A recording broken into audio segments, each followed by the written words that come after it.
안녕하세요. 귀로 듣고 읽어주는 오늘의 인물입니다. 오늘은 대한민국 현대 정치에서 가장 뜨거운 이름 중 하나, 한동훈에 대해 이야기해 보려 합니다. 2022년 윤석열 정부의 초대 법무부 장관으로 화려하게 등장한 그는 국민의힘 비상대책위원장, 당대표까지 역임하며 빠르게 정치 중심에 서게 되었습니다. 언론은 그의 일거수일투족을 쫓았고 지지자들은 그를 보수의 아이콘으로 치켜세웠습니다. 하지만 동시에 검사 한동훈에서 정치인 한동훈으로 변신하는 과정은 권력에 기댄 승진, 언론 플레이, 그리고 끊임없는 논란의 연속이었다는 평가도 존재합니다. 오늘은 화려함 뒤에 숨겨진 한동훈의 궤적을 조금 더 비판적인 시선으로 살펴보겠습니다.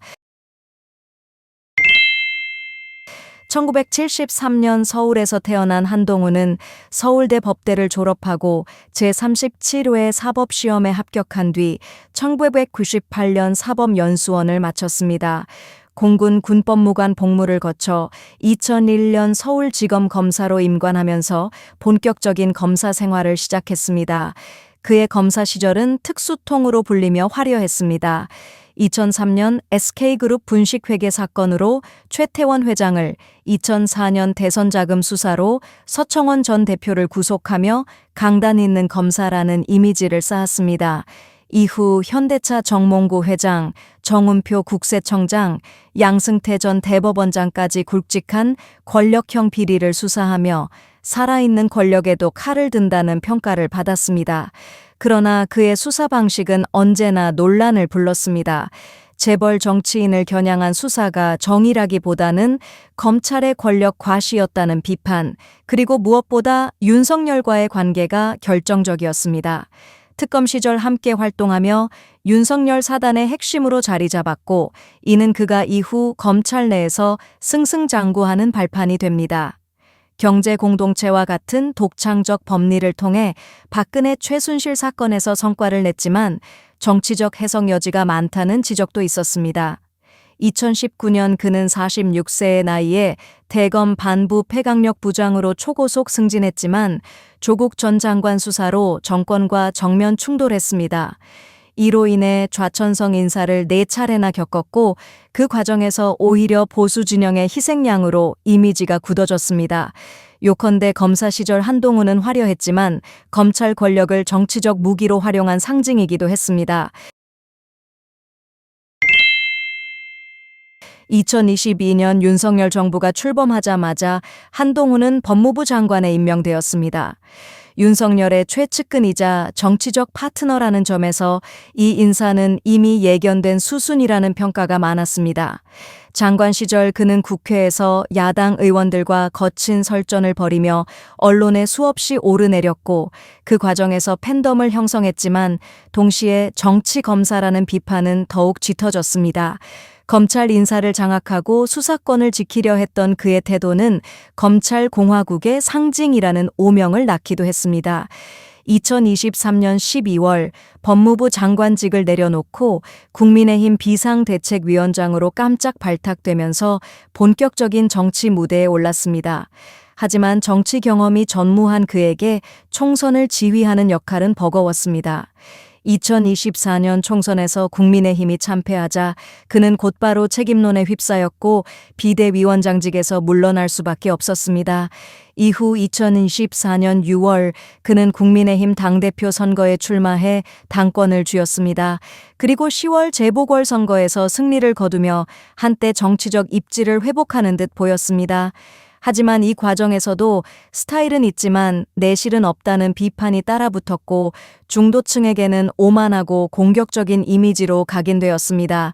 결국 당대표 한동훈은 짧은 반짝 효과는 있었지만 당내 분열을 치유하거나 새로운 비전을 제시하는 데에는 한계를 드러냈습니다. 2022년 여름 한동훈의 이름을 가장 크게 뒤흔든 사건 중 하나가 바로 이른바 청담동 술자리 의혹입니다. 당시 한 언론 보도를 통해 윤석열 대통령, 한동훈 법무부 장관, 그리고 거대 로펌 변호사들이 청담동 고급배서 새벽까지 술자리를 가졌다는 주장이 제기됐습니다. 당시 윤석열 정부 출범 초기였고 법무부 장관과 대통령이 권력과 이익 집단에 둘러싸여 있다는 그림은 정경유착의 부활이라는 상징처럼 보여 논란이 일었습니다. 결국 사실 여부를 두고 엄청난 공방이 이어졌고 한동훈은 강하게 반박했으며 실제로 법원도 해당 보도를 허위라고 판단하며 손해배상 판결을 내렸습니다. 하지만 중요한 것은 설령 허위로 판명났다 하더라도 대통령과 법무부 장관이 밤늦게 고급배서 로펌 인사들과 어울리는 장면 자체가 국민에게 신뢰를 주지 못했다는 사실입니다. 이후로도 이 사건은 한동훈은 권력과 너무 가깝다 또는 검찰 출신답게 법적으로는 빠져나가지만 도덕성은 여전히 의문이다 라는 꼬리표로 남게 되었습니다. 두 번째 논란, 2024년 7월 국민의힘 당대표 선거를 앞두고 김건희 여사가 당시 한동훈 비상대책위원장에게 보낸 텔레그램 문자 내용이 공개되며 논란이 일었습니다. 김 여사는 명품백 수수 의혹에 대해 사과하며 당의 결정에 따라 대국민 사과도 불사하겠다는 취지의 문자를 보냈지만 한동훈이 이에 답장하지 않은 사실이 알려지면서 김건희 문자 일십 논란이 생겼습니다.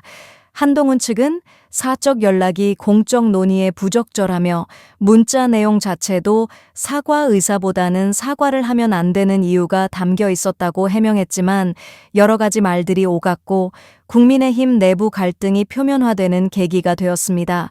세 번째 논란, 2024년에는 황당하면서도 심각한 파장을 불러온 사건이 있었습니다.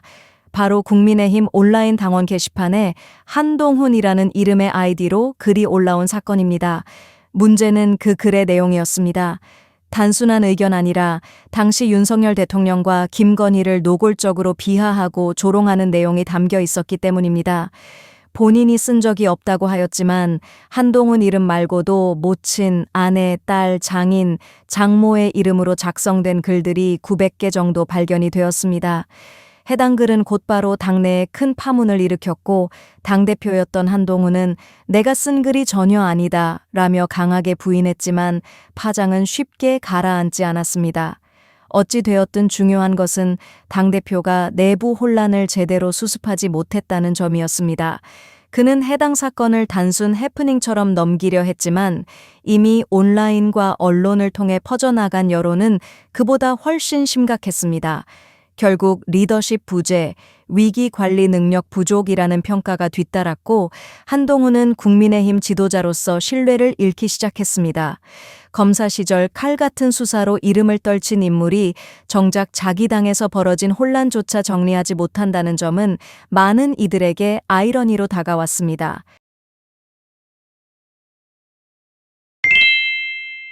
당대표직을 내려놓은 그는 다시 대권 도전에 나섰습니다. 2025년 4월 10일 제21대 대통령 선거 출마를 공식 선언하며 국민의힘 경선에 뛰어든 것입니다. 치열한 경선 과정에서 그는 3차 결선까지 진출하며 저력을 보여주었지만 5월 3일 최종 결선에서 김문수 후보에게 패배했습니다. 겉으로는 패배였지만 내부적으로는 차기 주자로서의 입지를 재확인했다는 평가도 있습니다. 그러나 냉정히 보자면 경선 과정에서 드러난 것은 그의 화려한 언변과 스타성이지 정책이나 비전은 아니었습니다. 결국 검사 이미지 이상의 설득력을 보여주지 못했고 윤석열의 그림자라는 꼬리표에서 완전히 벗어나지 못했습니다. 현재 그는 차기 대권 주자 중 한 명으로 여전히 거론되고 있지만 정치적 확장성에는 의문이 남습니다. 지지층 결집에는 성공했지만 중도층의 반감은 여전히 강하기 때문입니다. 결국 한동훈의 정치적 미래는 검사 출신 스타에서 벗어나 진짜 정치인으로 변모할 수 있느냐에 달려 있다고 할 수 있습니다. 지금까지 한동훈의 삶을 살펴봤습니다. 화려한 검사 시절, 빠른 정치 입문, 그리고 대권 도전까지. 그러나 그의 길은 언제나 권력과 함께였고 동시에 그 권력에 의존한 길이기도 했습니다. 검찰의 칼을 정치적 무기로 삼았다는 비판, 그리고 화려한 언행에 비해 부족한 정치적 내공은 여전히 숙제로 남아 있습니다. 앞으로 한동훈은 검사 출신 정치 스타라는 이미지에서 벗어나 진짜 정치인으로 거듭날 수 있을까요? 아니면 결국 과거의 이미지 속에 갇혀버릴까요? 여러분은 어떻게 생각하시나요? 좋아요와 구독은 항상 감사드립니다.